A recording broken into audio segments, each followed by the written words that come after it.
ایک دوست نے اپنے ایک دوسرے دوست کو قرض دیا، اور جب اس نے قرض دیا تو وہ قرض ایک بڑی اماؤنٹ تھی، 3000 دینار۔ وہ ٹائم آ گیا جب اس ٹائم وہ قرض لینے کے لیے اپنے دوست کے پاس گیا کہ بھائی مجھے میرے پیسے واپس دو، تو اس نے کہا کہ پیسے تو نہیں ہے میرے پاس، میں کولیپس ہو گیا ہوں، بزنس اب میرا ختم ہو گیا ہے، میں تمہاری رقم نہیں دے سکتا۔ اس نے ایک اور ٹائم دے دیا اسے کہ ٹھیک ہے اب اتنے وقت دنوں کے بعد میں دے دوں گا۔ وہ ٹائم بھی گزر گیا، اور جب وہ ٹائم بھی گزر گیا تو اس کے بعد اس دوست نے کہا کہ اب تو پیسے دے دو بھائی، میرا ٹائم پورا ہو گیا ہے، پھر نہ دے سکا ٹائم۔ آخر کار معاملہ جو ہے وہ کورٹ میں چلا گیا، قاضی کے پاس چلا گیا۔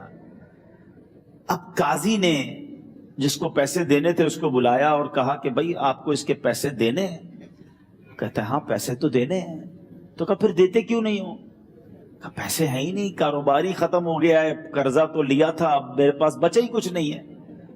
تو کہا اچھا اب یہ بتاؤ کہ کب دو گے، کیسے دو گے؟ اس نے کہا بس میرے پاس پیسے ہی نہیں ہے۔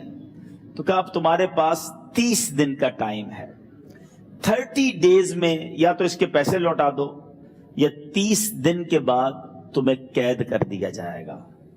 یہ شخص اب گھر آیا، پیسے تو تھے نہیں، مگر شاید علماء نے لکھا کتابوں میں، یہ واقعہ کئی بڑی بڑی کتابوں میں لکھا، اور درود پاک کے فضائل کی بڑی بڑی کتابوں میں لکھا، اور اس شخص نے سوچا کہ اس نے ایک حدیث پاک پڑھی ہوئی تھی کہ جس میں نبی پاک علیہ الصلوۃ والسلام نے فرمایا ہے، جس کا مضمون ہے کہ جو شخص پریشان ہو، مصیبت زدہ ہو، اسے چاہیے کہ مجھ پر کثرت سے درود پاک پڑھے، کیونکہ درود پڑھنا مصیبتوں اور پریشانیوں کو لے جاتا ہے۔ اب اس عاشق رسول نے سوچا اور تو کچھ ہے نہیں، اب میں درود پاک پڑھنا شروع کرتا ہوں۔ صبح سے لے کر شام تک وہ درود پاک پڑھنے لگ گیا۔ 27 دن گزر گئے، only 3 days left، 3 دن باقی تھے قاضی کے پاس جانے میں۔ 27 دن گزر گئے درود پڑھتے پڑھتے۔ جب 28ویں رات آئی تو آنکھیں تو بند ہوئیں، مگر خواب میں اسے ایک آواز آئی، گھبراؤ نہیں، تمہارا قرضہ ادا کر دیا جائے گا۔ اب یہ عاشق رسول صبح اٹھا تو ویری فریش، حشاش بشاش کہ اب تو کام ہو گیا، نبی پاک نے خواب میں آ کر بشارت دی ہے۔ مگر پھر ذہن میں سوال آیا کہ علی بن عیسیٰ کے پاس جاؤں گا تو ثبوت کیا ہے، پروف کیا ہوگا؟ میں جا کر اس کو کہوں گا کہ میرا قرضہ دے دو تو ایسے تو قرضہ نہیں دے دینا، اور میں نے اس کو کہا کہ مجھے نبی پاک نے خواب میں کہا ہے، اور اس نے اگر مجھ سے کوئی نشانی مانگی تو میں نشانی کیا دوں گا؟ آخری دن تھا، 29واں دن تھا، وہ بھی درود پڑھتے پڑھتے گزر گیا۔ 30th نائٹ آ گئی، صبح وہ دن ہے جب عدالت میں جانا ہے۔ اب اس رات پھر نبی پاک علیہ الصلوۃ والسلام خواب میں تشریف لائے، اور آقا علیہ الصلوۃ والسلام نے فرمایا کہ علی بن عیسیٰ وزیر کے پاس جاؤ، وہ تمہارا قرض ادا کر دے گا۔ کہ حضور چلا تو جاؤں گا، لیکن اگر وزیر نے مجھ سے کوئی نشانی طلب کی تو میں کیا جواب دوں گا؟ پیارے آقا علیہ الصلوۃ والسلام نے کمال کا ارشاد فرمایا کہ علی بن عیسیٰ سے کہنا کہ تم روزانہ فجر کی نماز کے بعد 5000 بار درود پاک پڑھتے ہو، یہ راز فقط تم جانتے ہو اور تمہارا رب جانتا ہے۔ اب یہ جب صبح اٹھا تو ایک نشانی بھی مل چکی تھی۔ عدالت میں جانے سے پہلے وزیر کے دربار میں پہنچ گیا، اسے یہ ڈر تھا کہ آج پیسے نہ لوٹائے تو سزا ہو سکتی ہے۔ جب وزیر کے دربار میں پہنچا تو وزیر اپنے مشیروں کے ساتھ بیٹھا تھا۔ کہا مجھے آپ سے بات کرنی ہے۔ کہا بتاؤ کیا بات کرنی ہے؟ کہا میں ایک پیغام لایا ہوں آپ کے لیے۔ اچھا کس کا پیغام لائے ہو؟ کہا میں نبی پاک جناب محمد مصطفیٰ صلی اللہ تعالی علیہ وسلم کا پیغام لایا ہوں۔ وہ عاشق رسول وزیر تھا، کہتا بتاؤ میرے آقا نے کیا پیغام دیا ہے؟ کہا حضور میں 3000 دینار کا مقروض ہوں، آج آخری دن ہے، اور میرے آقا نے مجھے بشارت دی ہے کہ آپ سے کہوں کہ آپ میرا قرض ادا کر دیجئے۔ علی بن عیسیٰ کہتا ہے کوئی ثبوت ہے آپ کے پاس؟ کوئی دلیل بھی ہے آپ کے پاس؟ میں کیسے مان لوں کہ آپ کو نبی پاک علیہ الصلوۃ والسلام نے بھیجا ہے؟ عاشق رسول کہتا ہے خالی ہاتھ نہیں آیا، میرے آقا نے مجھے دلیل بھی عطا فرمائی ہے، مجھے ایک ایویڈنس بھی دیا ہے، اور پروف یہ ہے حضور کہ آپ روزانہ صبح فجر کی نماز کے بعد نبی پاک صلی اللہ تعالی علیہ وسلم کی بارگاہ میں درود و سلام کا نذرانہ پیش کرتے ہیں، جب تک 5000 کا عدد پورا نہیں ہوتا آپ اس وقت تک کسی اور سے بات نہیں کرتے۔ اور اے وزیر صاحب، یہ رات صرف آپ کو پتا ہے اور آپ کا رب جانتا ہے۔ اللہ اکبر! وہ وزیر تو جس کو کہے نا جھوم اٹھا، ایسا عاشق رسول وزیر تھا جو روزانہ صبح 5000 درود پڑھتا ہو، اس کی تو عید ہو گئی نا۔ وہ کہتا ہے مرحبا یا رسول اللہ، میرے آقا نے میرے درود قبول کر لیے، اس سے بڑھ کر میرے لیے سعادت کیا ہوگی۔ اب یہ وزیر اپنے سیٹ سے اٹھتا ہے، اپنے کمرے میں جاتا ہے، تھوڑی دیر بعد واپس آ کر اس عاشق رسول کے ہاتھ میں 3000 دینار رکھ کر کہتا ہے حضور پہلے 3000 دینار تو نبی پاک کا حکم کی میں ادب سے بجا لاتا ہوں، میرے آقا نے جو حکم فرمایا یہ 3000 دینار آپ کو پیش کرتا ہوں۔ حضور ایک اور 3000 دینار لیجئے، میرے گھر آپ آئے، اتنی اچھی خبر سنائی، آپ نے قدم رنجا فرمایا، یہ 3000 اس کا نذرانہ ہے، اور ایسا کیجئے 3000 اور لیجئے، اس سے اپنے بچوں کے لیے کچھ چھوٹا موٹا کام شروع کیجئے، اور ایک وعدہ کر کے جائیے آج کے بعد زندگی میں آپ کو جب بھی کوئی کام پڑے میں آپ کا بھائی ہوں، مجھے یہ خدمت کا موقع دیجئے گا۔ اللہ اکبر! اس عاشق رسول نے گویا زبان حال سے یہ کہا ہوگا کہ یہ تو کرم ہے ان کا، ورنہ مجھ میں تو ایسی بات نہیں، اتنا دیا سرکار نے مجھ کو، اتنی میری اوقات نہیں۔ اس نے وہ پورا واقعہ بڑی عدالت میں سنا دیا۔ اللہ اکبر! میرے پیارے اسلامی بھائیوں، ذرا سوچو پہلے زمانے میں کیسے عاشقان رسول ہوا کرتے تھے۔ وہ جج، وہ قاضی بھی کیسا سرکار علیہ الصلوۃ والسلام کا عاشق تھا۔ اپنی سیٹ سے اٹھتا ہے، بھرے دربار میں، بھری عدالت میں، وہ اپنے چیمبر میں، اپنے کمرے میں جاتا ہے، اور تھوڑی دیر بعد واپس آ کر اس کے ہاتھ میں بھی 3000 دینار ہیں، اور وہ 3000 دینار جو ہے وہ اس عاشق رسول کے ہاتھ میں رکھتا ہے کہ سارا ثواب علی بن عیسیٰ کیسے لے جائے، میں بھی تو نبی پاک کا غلام ہوں، میں تمہارا قرضہ میں ادا کرتا ہوں۔ اچھا، اب ایک اور عجیب سینیریو یہ بن گیا کہ جس نے کیس کیا تھا، جس نے دعویٰ کیا تھا، وہ بھی یہ سارا منظر دیکھ رہا تھا۔ کہتا ہے جج صاحب ذرا رکیے، میں بھی اپنے آقا کا امتی ہوں، اور ایک کام کیجئے، قلم کاغذ منگوائیے، اس عاشق رسول کا قرضہ ہی میں معاف کر دیتا ہوں۔ اچھا، اب عاشق رسول نے وہ واپس 3000 دینار جو جج صاحب نے دیے تھے وہ واپس جج صاحب کو دیے کہ حضور یہ پیسے آپ ہی رکھ لیں، قرضہ ہی معاف ہو گیا، اب آپ کے پیسے کا میں نے کیا کرنا ہے؟ جج صاحب کہتے ہیں جو پیسے نبی پاک کے نام پر نکالے ہیں اب مجھے واپس نہیں چاہیے، یہ بھی تم اپنے ساتھ لے جاؤ۔ اللہ اکبر! میرے میٹھے اسلامی بھائیوں، وہ عاشق رسول ایک رات پہلے 3000 دینار کا مقروض ہے، اب 12000 دینار لے کر گھر کو واپس جا رہا ہے۔ اس ایک واقعے کے اندر جو ہم سب کے لیے درس ہے، جو ہم سب کے لیے پیغام ہے، شاعر لکھتے ہیں نا، دکھوں نے تم کو جو گھیرا ہو تو درود پڑھو، دکھوں نے تم کو جو گھیرا ہو تو درود پڑھو، جو حاضری کی تمنا ہو تو درود پڑھو۔ آج ہم بہت ساری پرابلمز میں ہوتے ہیں، یہاں بھی ہو سکتا ہے میرا کوئی بھائی بیمار بیٹھا ہو، کوئی قرضے میں ڈوب گیا ہو، کسی کا کوئی بزنس پرابلم چل رہا ہو، کوئی فیملی ایشو میں ڈسٹرب ہو، آپ کسی بھی پرابلم میں ہیں، خدا کی قسم درود پاک ایسا وظیفہ ہے۔ لوگ بہت سارے وظائف پوچھتے رہتے ہیں، بہت سارے جناب وظائف کے بارے میں معلومات کرتے رہتے ہیں، سچی بات یہ ہے ہر درد کی دوا ہے، صلی علی محمد۔ الحمدللہ پچھلے کئی جمعوں سے ہم کوشش کر رہے ہیں کہ قرآن مجید فرقان حمید کی ان آیتوں کو ہم بیان کرتے ہیں کہ جس میں رب کریم نے مومنین سے قرآن پاک میں براہ راست بات کی ہے، یا ایھا الذین آمنو کہہ کر، اور الحمدللہ ہم نے نیت کی ہے کہ ہم ان تمام آیتوں کو بیان کر دیں، کم از کم ہم ان آیتوں کو تو سمجھیں جس میں رب نے ہم سے بات کی ہے، کیا فرمایا ہے۔ تو آج اسی سلسلے کو آگے لے کے چلیں گے۔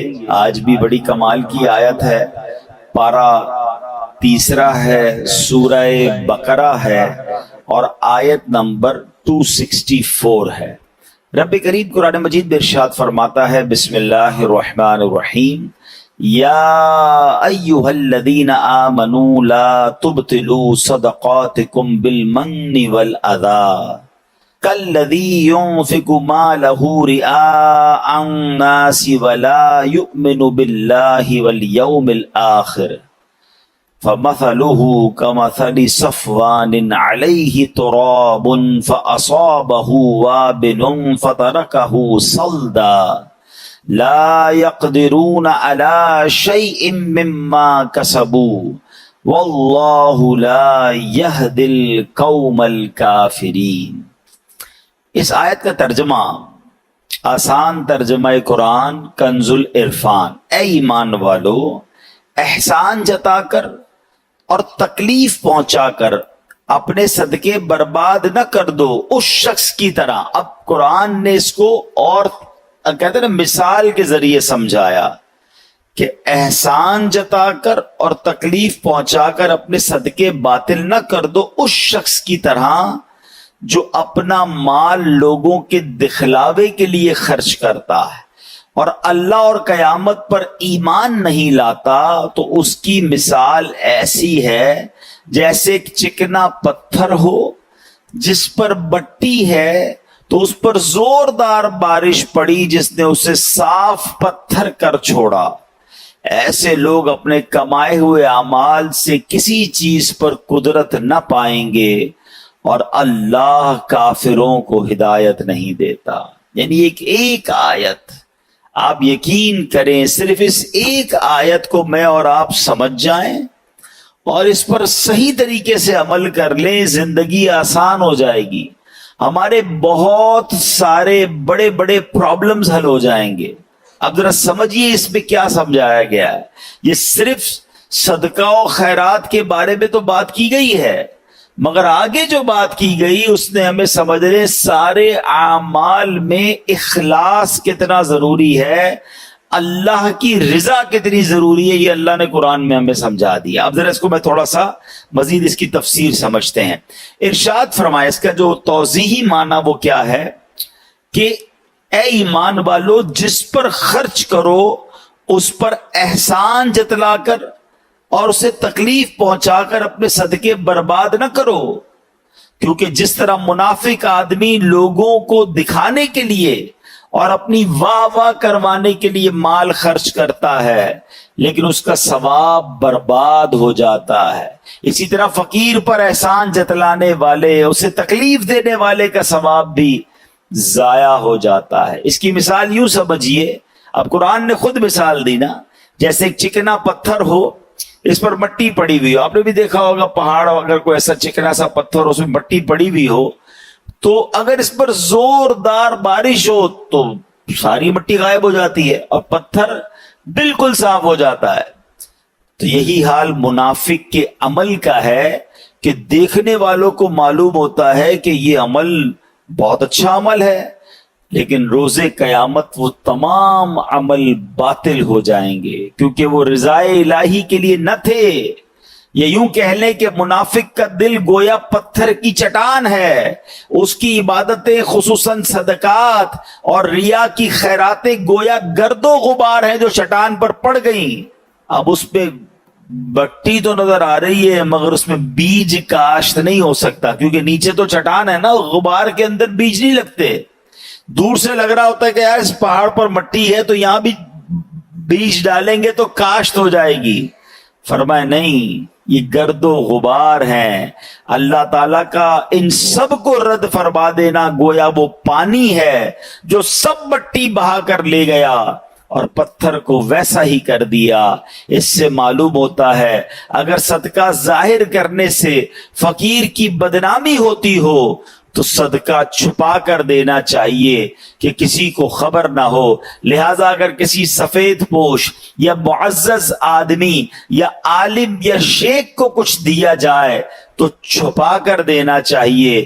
بعض بزرگ فرماتے ہیں اگر کسی کو علم دین سکھایا ہو تو اس کی جزا کی بھی بندے سے امید نہ رکھے اور نہ اسے تانے دے، کیونکہ یہ بھی علمی صدقہ ہے۔ تو اے میرے پیارے اسلامی بھائیوں، اب اس آیت سے سیکھنے کو کیا ملا کہ یا ایھا الذین آمنوا لا تبطلوا صدقاتکم بالمن والاذی، اے ایمان والو اپنے صدقے باطل نہ کرو، کس چیز سے؟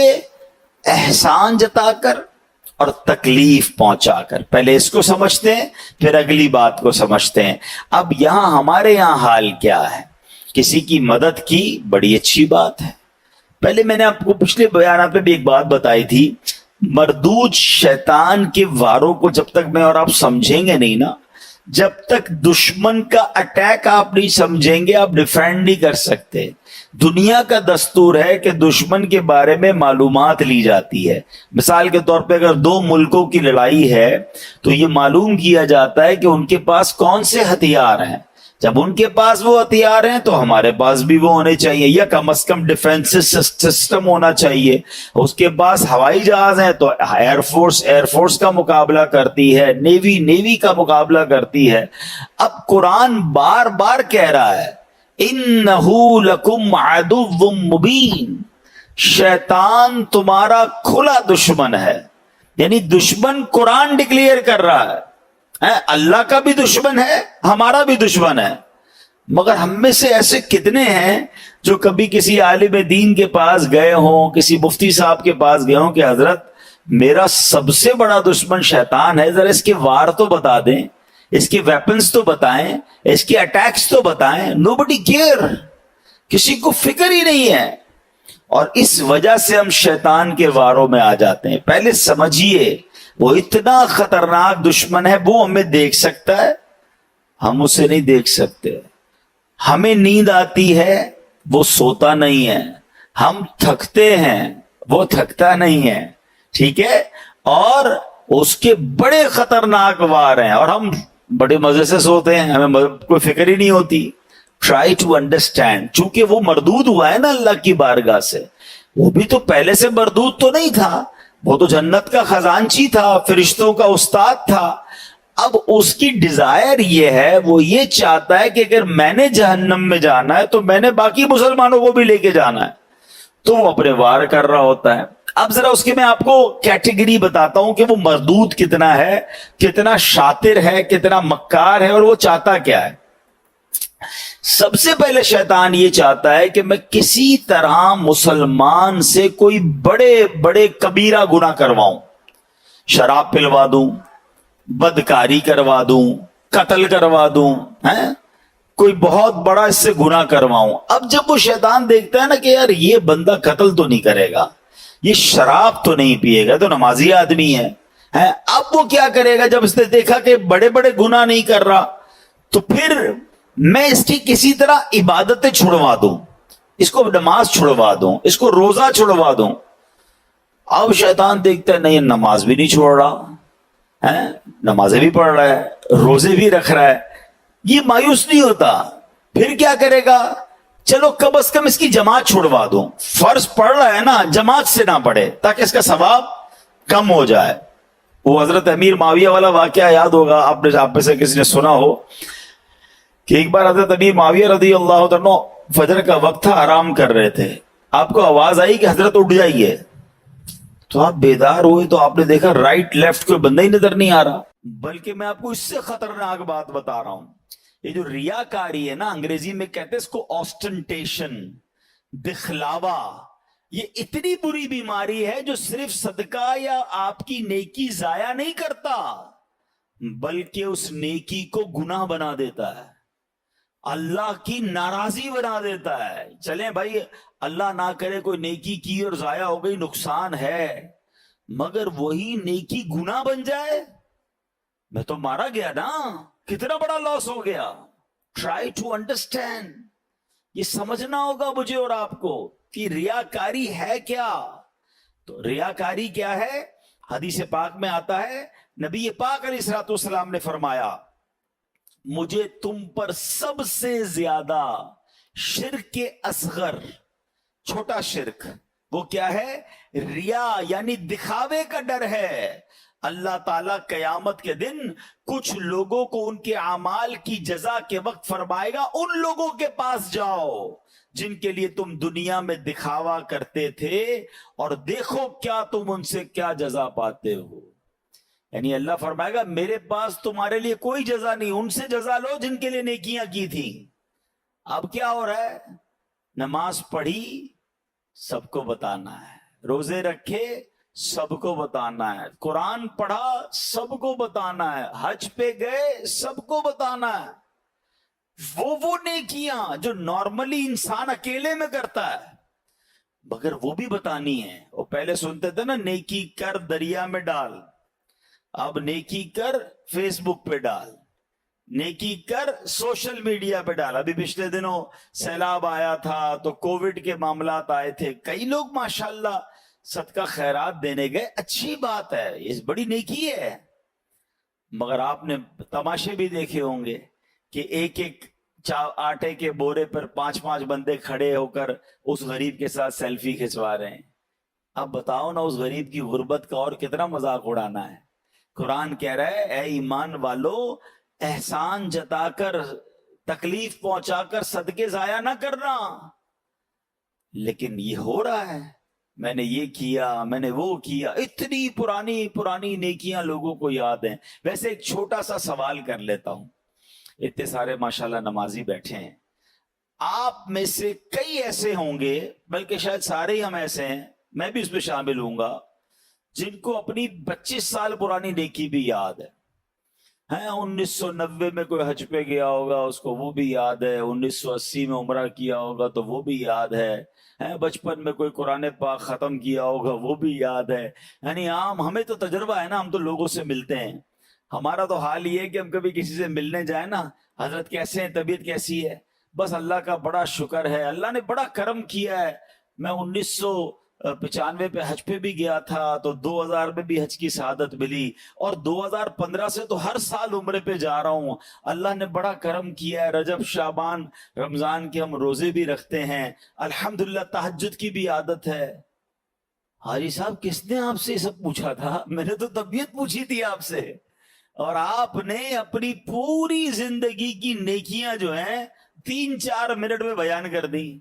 اچھا, ہمت نہیں ہوتی کہنے کی, لیکن چلے آج کہہ دیتا ہوں کہ جناب آپ کو 2004 والا حج یاد ہے, آپ کو پچھلے 10 سال پرانے عمرے یاد ہیں, کل جھوٹ بولا تھا وہ یاد ہے, آج صبح آپ نے موبائل میں کچھ حرام دیکھا تھا وہ یاد ہے. یعنی 15 سال پرانی نیکی یاد ہے, گناہ یاد نہیں ہے. یاد رکھیے, یہ ہمارا سائیکل ہی غلط ہے. بزرگان دین فرماتے ہیں نیکی کر کے بھول جاؤ اور گناہ کر کے یاد رکھو, کیونکہ پتہ نہیں نیکی قبول ہوگی کہ نہیں, اخلاص ہے کہ نہیں, گناہ کی سزا کیسے بھگتوں گا. حضرت حسن بصری رحمت اللہ تعالی, بہت بڑے بزرگ, اولیاء کے بھی سردار, آپ سے بچپن میں غلطی ہوئی تھی. جب نیا لباس سلواتے تھے نا, اس لباس کے کالر پر اپنی وہ غلطی لکھواتے تھے تاکہ اسے دیکھ دیکھ کر روتے رہیں, اللہ سے معافی مانگتے رہیں. اللہ اکبر. ہمارے تو یقین کریں, کبھی اکیلے میں بیٹھ کر سوچتے نا کہ گناہ ہیں کتنے, تو انکاؤنٹیبل ہے, یاد بھی نہیں ہے, اتنے کر لیے ہیں, کس کس کی معافی مانگیں گے. مگر دھڑلے سے نیکیاں بتا رہے ہوتے کہ ماں بدولت تو بڑا جناب بہت نیکیاں ہیں. امام صاحب ہماری مسجد میں تو خیر ابھی تک یہ سسٹم شروع نہیں ہوا, انشاءاللہ امید ہے ہم پیار محبت سے سمجھا لیں گے, ورنہ مسجدوں میں ہم بھی جاتے ہیں تو اعلان ہوتا ہے کہ جناب وہ فلاں حاجی صاحب نے پانی کی کولر لگا دیا ہے, تمام حضرات دعا کریں, تو فلاں نے پنکھا لگا دیا ہے, تو فلاں نے قالین بچھوا دیے.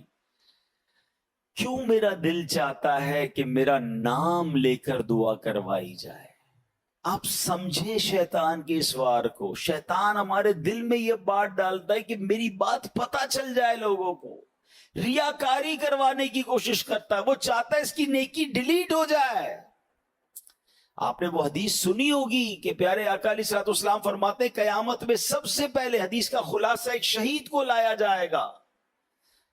اللہ فرمائے گا میں نے تجھے یہ نعمتیں دی, تو نے کیا کیا؟ کہے گا یا اللہ میں اقرار کرتا ہوں مجھے نعمتیں ملی, مگر میرے مولا میں تو تیری راہ میں لڑتے جہاد کرتے کرتے شہید ہو گیا. مجھے بتائیے نا, جان سے بڑھ کے تو کچھ نہیں ہے نا, جان دے دی اس نے. اللہ فرمائے گا تو جھوٹا ہے, تو نے اس لیے جہاد کیا کہ لوگ تجھے بہادر سمجھیں, تجھے بہت زیادہ شجاعت والا سمجھیں, تجھے دنیا میں سمجھ لیا گیا. اے فرشتوں اس کو اٹھا کر جہنم میں ڈال دو. کس کو؟ شہید کو. کیوں؟ حدیث یاد ہے, انما الاعمال بالنیات. نیت جہاد کی نہیں تھی, اللہ کی رضا کی نہیں تھی, نیت دکھلاوے کی تھی. پھر فرمایا ایک سخی کو لایا جائے گا, اور سخی سے رب فرمائے گا اے میرے بندے میں نے تجھے یہ نعمتیں دی. کہے گا ہاں مولا تو نے بہت نوازا مجھے, تو نے کیا کیا؟ کہے گا یا اللہ تیرا مال ملتا رہا, میں خرچ کرتا رہا, غریبوں کی مدد کرتا رہا, تیری راہ میں لٹاتا رہا. ارشاد ہوگا تو جھوٹا ہے, تو نے اس لیے سخاوت کی کہ تجھے سخی کہا جائے, وہ تجھے دنیا میں کہہ لیا گیا, نام آ گئے, گروپوں میں چل گئے, سوشل میڈیا پہ چل گئے. یہ میں اپنی طرف سے کہہ رہا ہوں, اللہ فرمائے گا تجھے کہہ لیا گیا, اور پھر حکم ہوگا فرشتوں اسے جہنم میں ڈال دو. اب ایک قرآن پڑھانے والے قاری کو لایا جائے گا. سنیے, یہ ہم جو مذہبی کام کرنے والے لوگ ہیں, یہ ہمارے لیے درس عبرت ہے. اللہ فرمائے گا میں نے تجھے طرح طرح کی نعمتیں دی. وہ مانے گا, کہے گا ہاں تو نے اللہ بہت نعمتیں دی, تو نے کیا کیا؟ یا اللہ میں قرآن پڑھتا رہا, لوگوں کو پڑھاتا رہا, دین سکھاتا رہا. ارشاد ہوا تو جھوٹا ہے, تو نے یہ اس لیے کیا کہ لوگ تجھے قاری کہیں, تجھے عالم کہیں, تجھے کہہ لیا گیا دنیا میں. اے فرشتوں اسے جہنم میں ڈال دو. بتائیے میرے پیارے اسلام, اس سے بڑا شیطان کا وار کیا ہے کہ جہاد کر کے شہید ہونے والا بھی جہنم میں, مال اللہ کی راہ میں خرچ کرنے والا بھی جہنم میں جائے, اور دین کا کام کرنے والا بھی جہنم میں جائے. کیوں؟ کہ اس کی نیت اللہ کی رضا نہیں ہے. یہ سب سے مین چیز ہے. عبادتیں ضرور کیجئے, نیکیاں ضرور کیجئے, مگر اس کی حفاظت کیجئے, اور شیطان کے سوار سے بچانا ہے مجھے اور آپ کو, اپنے آپ کو, کہ میری غرض صرف اللہ کی رضا ہو. میں ایک ایگزامپل اور دیتا ہوں, مثال دیکھیں, شیطان کے وار سمجھا رہا ہوں میں آپ کو, اس کو سمجھیے اور انشاءاللہ آئندہ اس سے بچنا ہے. اب کیا ہوتا ہے, مثال کے طور پہ کسی نے تہجد پڑھی. اب تہجد نارملی بندہ اکیلے میں پڑھتا ہے, وہ جانے, اس کا رب جانے, بڑی مزیدار عبادت ہے. اس کو اس کی افضلیت کی ایک وجہ بھی یہ کہ بندہ اکیلے میں پڑھ رہا ہوتا ہے, اللہ سے راز و نیاز کی باتیں اللہ کی بارگاہ میں گر گڑائے, اکیلے میں کرے نا. کر لیا. اب کیا ہوا, اب صبح ہوئی, دوستوں میں گیا, تو اب دل میں خیال آ رہا ہے, ارے بتاؤں تو صحیح میں نے تہجد پڑھی ہے, میں رات کو اٹھتا ہوں. شیطان اب دل میں یہ خیال ڈالے گا کہ جناب بتاؤ لوگوں کو. اب کیسے بتاتے ہیں نارملی, یار آج بہت تھک گیا ہوں, خیریت؟ بس وہ میں تہجد میں اٹھ جاتا ہوں نا. اچھا ماشاءاللہ آپ تہجد بھی پڑھتے ہیں؟ بس اس نے یہ کہنا ہے, اور اس بندے کے دل میں ٹھنڈ پڑ جانی, او ہو میری تہجد کا اینو پتہ چل گیا. اپنے دل سے پوچھیں, یہ آپ نے کیا کیا؟ پڑھی تھی اللہ کے لیے, اب کسی بھی بہانے سے اس کو اس لیے بتایا کہ اس کو پتہ چل جائے. وہ واٹس ایپ میں آتا نا, 2 ڈبل ٹک ہوتے ہیں, بلو ہو جاتا ہے, بلو ہوتا ہے تو ہم سمجھتے ریسیو ہو گیا ہے, ہم سمجھتے میری نیکی اس کو ریسیو ہو گئی,